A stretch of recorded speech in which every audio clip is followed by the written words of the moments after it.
बच्चों, शिक्षक साथियों, ये देखिए ये ए लिखा हुआ है। हम जब अंग्रेजी में कक्षा पहली की किताब को देखते हैं तो आप देखिए उसमें तो हर लेटर के साथ में एरो बना हुआ है। वो एरो बताता है जैसे इस तरह का होता है 1 2 3 और उसमें इस तरह से लिखा हुआ है, ऐसा एरो बना हुआ है, लिखा है 1, ऐसा एरो बना हुआ है और लिखा है 2 और फिर यहाँ एरो बना हुआ है और लिखा है 3। एक उदाहरण के लिए मैं आपके सामने रख रहा हूं कि जब आप कक्षा पहली की किताब को उठाएंगे और वर्णमाला के लेटर्स को देखेंगे तो आपको समझ में आएगा कि किताब बनाने वाले ने कितनी समझदारी से लेटर्स को लिखना बताया हुआ है। अब ये एक बताता है कि ऊपर से नीचे की ओर चल करके तिरछी लाइन में एक पहला स्ट्रोक आया, उसके बाद इधर से ऊपर से नीचे की ओर चलते हैं तो एक दूसरा स्ट्रोक आया, उसके बाद मिडिल लाइन में वो अपर मिडिल लाइन में दोनों रेखाओं को, दोनों तिरछी रेखाओं को मिलाते हैं तो तीसरा स्ट्रोक आता है। अर्थात ये जो है 3 स्ट्रोक से मिलकर के बना हुआ है। अब आप जब ए से लेकर के जेड तक की उस किताब में ए से लेकर जेड तक सारे लेटर्स को देखें तो आपको दिखाई पड़ेगा कि सभी लेटर्स में एरो का निशान बताते हुए कौन लेटर कितने स्ट्रोक से बना हुआ है इसको वो समझाता है। साथियों, आज हम इसी तरह से यहाँ पर मैं लेटर को लिखना बता रहा हूँ और कैसे कोई लेटर लिखा जाए इसको थोड़ा ध्यान से देखिएगा। जैसे ए लिखना है तो अपर लाइन में तिरछी लाइन का स्ट्रोक है, ए आया। मर्यादा का ध्यान रखना है कि अपर लाइन से ऊपर नहीं जाना है और लोअर मिडिल लाइन से नीचे नहीं जाना है, क्योंकि कैपिटल लेटर ऊपर की 3 लाइनों में लिखा जाता है। इससे यहां पर मिलाइए अपर लाइन से, टॉप लाइन से लेकर के लोअर मिडिल लाइन में और फिर दोनों को अपर मिडिल लाइन से मिला दीजिए, एक ए बन गया। यहां पर तिरछी लाइन का स्ट्रोक आता है और एक सीधी लाइन का स्ट्रोक आता है, बड़ी सीधी लाइन का स्ट्रोक आता है। बी को लिखने आते हैं तो बी में एक सीधी लाइन का स्ट्रोक आता है और उसके बाद फिर ऊपर की टॉप लाइन से चल करके और मिडिल लाइन में, अपर मिडिल लाइन में मिलाना, एक गोला बना और दूसरा गोला आपका middle line, lower middle line से, अपर मिडिल लाइन से लेकर के और लोअर मिडिल लाइन में आ रहा है। बी को लिखते समय गलतियां हम कहां करते हैं कि अगर बी लिखना है तो सामान्य रूप से ये लाइन सीधी नहीं होती है। ऊपर का गोला जो बनता है वो ठीक है आपने बना दिया, लेकिन ऊपर और नीचे के गोले में जो तादाद में होना चाहिए, जो उनमें एक स्पेशलिटी होनी चाहिए, उसका ध्यान हम बिल्कुल नहीं दे पाते हैं। तो कभी कभी ऊपर का गोला हमारा बड़ा हो जाता है और नीचे का गोला हमारा छोटा हो जाता है, या दोनों में कोई बैलेंस नहीं रहता है।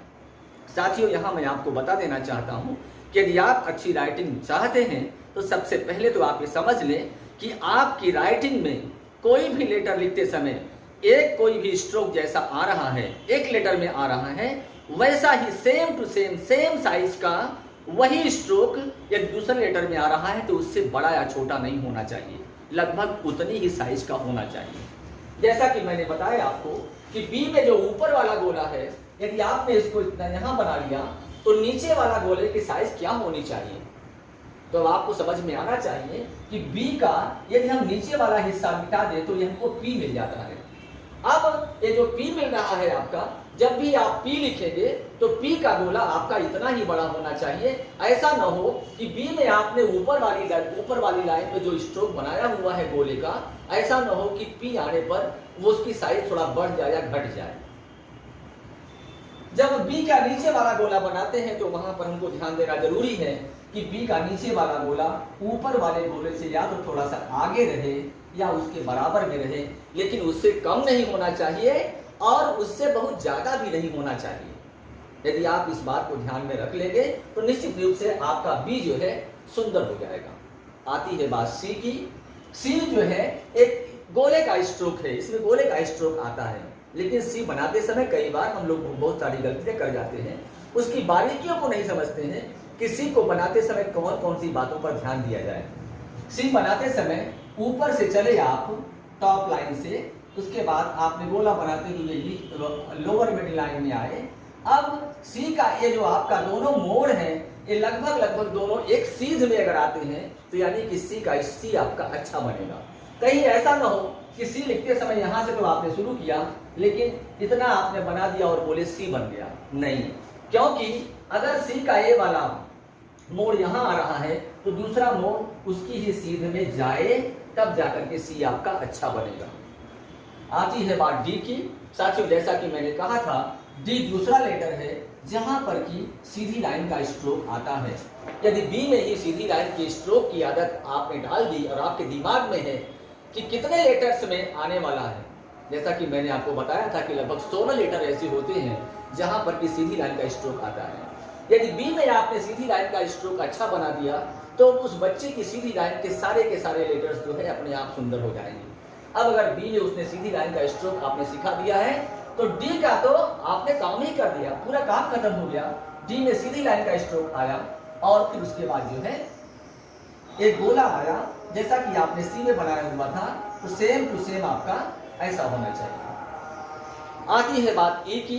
तो ई में भी आपका फिर से सीधी लाइन का स्ट्रोक आया और ऊपर ई के होते 3 हाथ, एक हाथ ए, दूसरा हाथ ए और तीसरा हाथ ए। अब जब हम हाथ की बात करते हैं तो हमको ये लगता नहीं है कि हमारे पास कोई आइडिया ही नहीं है कि ई के हाथ आखिर में कितने बड़े होने चाहिए। क्या हम ई के हाथ इतने बड़े कर सकते हैं, या इसको इतना छोटा कर सकते हैं, या इसको इतना बड़ा कर सकते हैं? नहीं, ये भी एक स्ट्रोक है।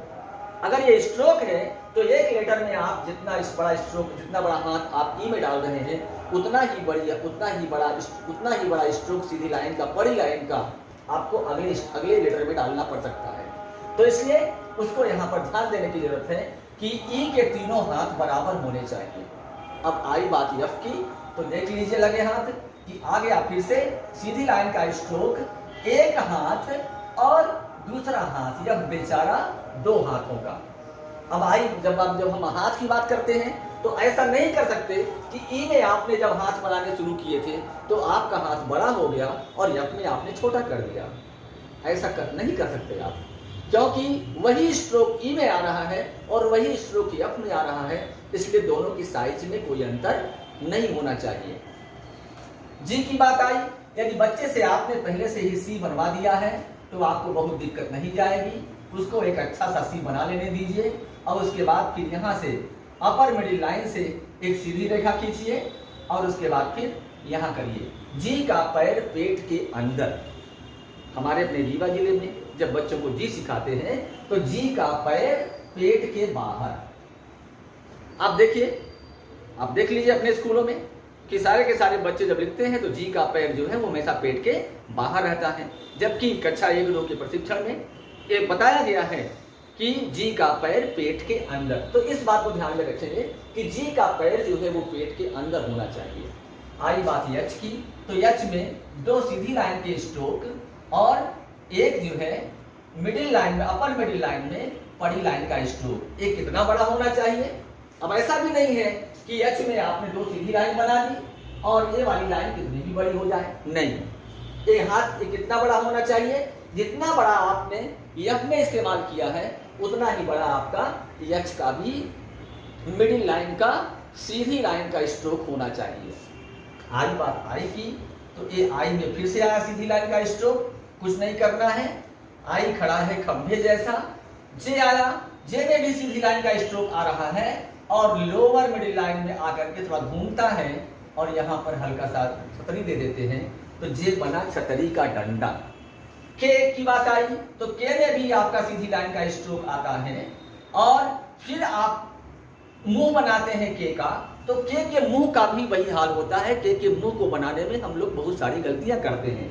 कैसे करते हैं कि के का मुंह हम कहीं से भी बड़ा या छोटा बना देते हैं? नहीं, ऐसा नहीं कर सकते आप।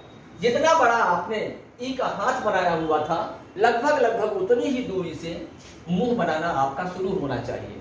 और नीचे वाला जबड़ा जब आए तो वो, जैसा कि मैंने बी में बताया कि बी का नीचे वाला गोला ऊपर वाले गोले से थोड़ा सा बड़ा हो या उसके बराबर में होना चाहिए।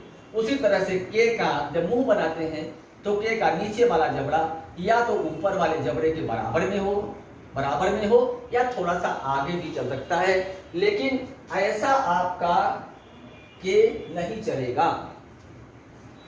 एल की बात आती है, एल में भी सीधी लाइन का स्ट्रोक है, और जैसा कि आपने देखा कि ई में आपने लोअर मिडिल लाइन में वही हाथ डाला हुआ है हाथ बनाते समय, तो लगभग उसी साइज का आपका नीचे की लाइन का स्ट्रोक होना चाहिए।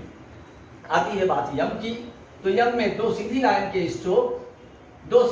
के स्ट्रोक, उसके बाद ऊपर से अपर मिडिल लाइन में मिलाए तिरछी लाइन, और यहां पर आकर के यम बन गया आपका।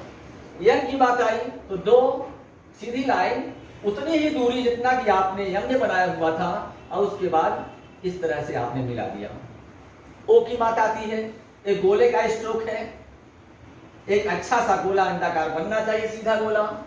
पी की बात आई तो बी आधा बी जो है वो पी होता है, उतना ही बड़ा स्ट्रोक होना चाहिए जितना बड़ा आपने बी में बनाने में लिया हुआ था।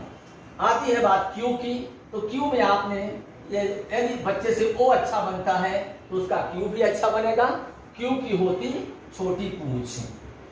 आर की बात आई साथियों, यदि किसी बच्चे ने पी अच्छा बना लिया है या बी अच्छा बना लिया है तो उसका आर भी अच्छा जाएगा। वही स्ट्रोक आ रहा है जो बी में आपने बनाया था या आपने पी में बनाया था। अब उसके बाद आती है बात आर के पेट में चला है तीर, तो ये भी इसका भी वही फार्मूला है कि यहां से जब आप चलें तो कितनी दूर जाएं लोअर मिडिल लाइन में।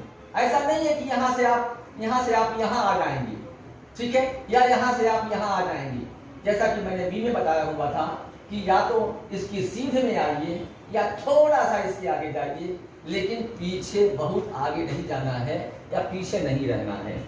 यस में दो सी बने, एक दूसरे के सीध में आए, यहां से घुमाए तो ये भी आपका इसकी सीध में होना चाहिए। यदि इस सीधाई का आपने ध्यान रखा हुआ है तो यस आपका अच्छा बनेगा। आती है बात टी की, तो टी के ऊपर होती छत, ये उतना ही बड़ा हाथ होना चाहिए जितना बड़ा आपने ई में बनाया हुआ था, और बीच से सीधी लाइन का स्ट्रोक। यू में दो सीधी लाइन बच्चे को बताइए और दोनों को मिलवाइए। वी में तिरछी लाइन का स्ट्रोक आता है जो कि उल्टा ए जैसे होता है वी। डब्ल्यू में दो सीधी लाइन, डब्ल्यू जैसा उल्टा यम का उल्टा जो है डब्ल्यू होता है। यक्स में तिरछी लाइन का स्ट्रोक फिर से आया और इस प्रकार से यक्स बन गया आपका। वाई के लिए ऊपर की टॉप लाइन और अपर मिडिल लाइन में वी बनाइए और नीचे लाइए, ये आपका वाई बन गया। जेड में जैसा आपने ई में हाथ बनाया हुआ था वैसा ही बड़ा हाथ टॉप लाइन में और लोअर मिडिल लाइन पर उसी की सीध में बनाएं, आगे पीछे न हो, वहां पर जब दोनों को मिला दीजिए, ये आपका जेड बन गया। तो साथियों इस प्रकार से कैपिटल लेटर की इंग्लिश जो है इस तरह से स्ट्रोक्स के साथ में और इस पैमाने के साथ में अपने बच्चों को सिखाएंगे तो बच्चों की राइटिंग निश्चित रूप से सुंदर हो जाएगी। आशा करता हूं कि आप में भी ये कला जरूर आएगी। धन्यवाद।